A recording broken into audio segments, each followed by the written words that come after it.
From everything that has been said so far, it should be clear why the fundamental change that is needed cannot be brought about by voting. Of course, those who care about and are determined to do something about oppression and injustice are constantly bombarded with the notion that it is crucial to vote for the Democrats because at least they sometimes say they care about this. And this has become all the more intense and insistent with the rise to power of the Trump-Pence fascist regime and its backing by the politicians of the Republican Party, which has itself become a fascist party at its core. It is crucial to vote for the Democrats, they tell us, in order to do something to limit the harm Trump can do.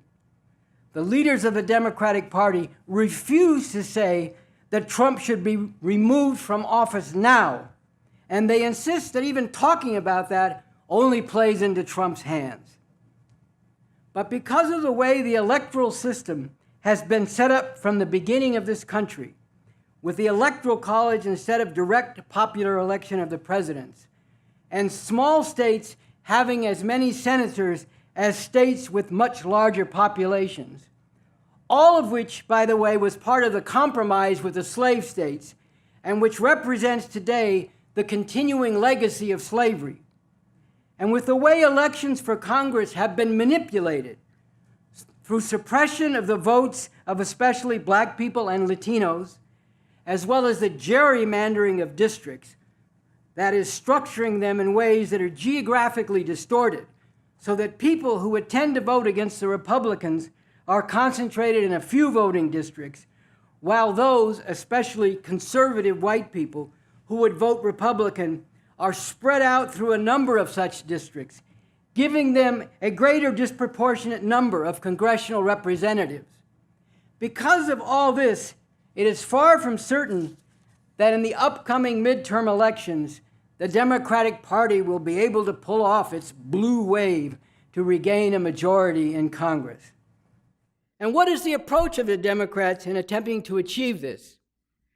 To a large degree, it is to run candidates and campaigns they hope will appeal to Trump voters, including candidates who boast of their service in the U.S. military, carrying out bombing raids and other devastation in the Middle East and Afghanistan.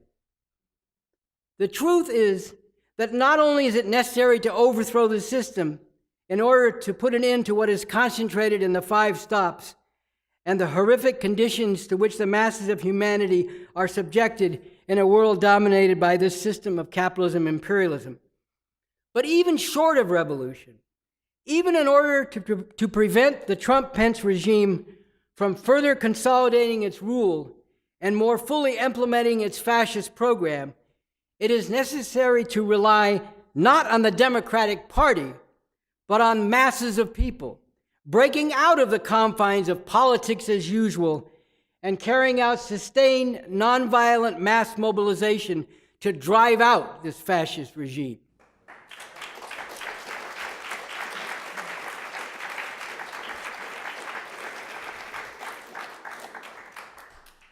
In fact, a major role of the Democratic Party is corralling and domesticating dissent.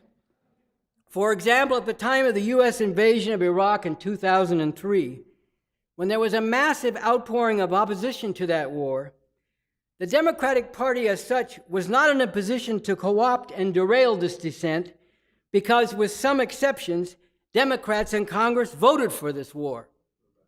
So they utilized the organization Move On as a kind of oppositional force whose main role was to lure people who were alienated by the war and by the Democratic Party's support for the war back into politics as usual, back into the framework and confines that had produced that war in the first place.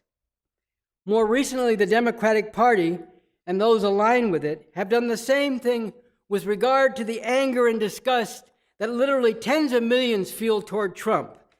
And in some ways, the Democrats have actually positioned themselves to the right of Trump, especially in their insistence that the basic problem with Trump is that he is undermining America's dominant position in the world, when in reality the America First actions of the Trump-Pence regime are aimed at increasing that domination in ways that represent a grave threat to humanity. In case there were a need for further evidence of what the Democratic Party is really about, here are two other striking examples. At the Democratic Party convention in 2016, former CIA head Leon Panetta and Marine General John Allen, a former commander of U.S. troops in Iraq and Afghanistan, were featured speakers. And when some people at the convention responded by chanting, "No more war," they were met by attempts of the convention officials to silence them, and then they were drowned out by the mainstream of the Democratic Party delegates bellowing, "USA! USA! USA!" And it's just as ugly as that.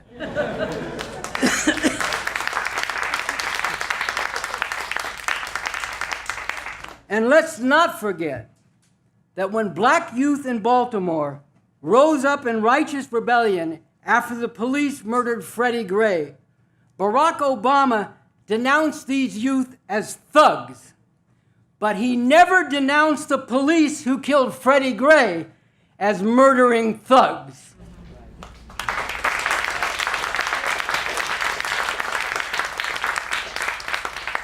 I could go on and on. There is more than a mountain of evidence that shows the actual nature and role of the Democratic Party as a major instrument of this monstrously oppressive system. But there is an even more basic problem. The truth is that the governing politicians, the owners and operatives of the multi-billion-dollar media of various kinds, and others who sit atop the major institutions of this society are the political and cultural representatives of this system. Just listen to them when they talk about the role of the U.S. empire in the world. It is our interests, our military, our allies, and on and on and on. And the deeper truth is that it would be impossible for them to be anything other than representatives and functionaries of this system. This is why even stubborn efforts by well-intentioned people to turn the Democratic Party into a positive force are bound to fail. Once again, we are back to the economic relations and the operation of the economic system, the social relations bound up with this, and how this determines the character of the political system and the dominant culture. If the political system operated in conflict with these underlying relations, the society could not function. For this fundamental reason, political parties which have a major role and influence in this society are and could only be ruling class parties, representatives of the ruling capitalist class, instruments of this system of ruthless oppression, administrators and enforcers of a worldwide empire of exploitation and plunder, responsible for massive destruction and devastation of countries and people, and posing a very real and growing threat to the very existence of humanity through environmental destruction or nuclear annihilation.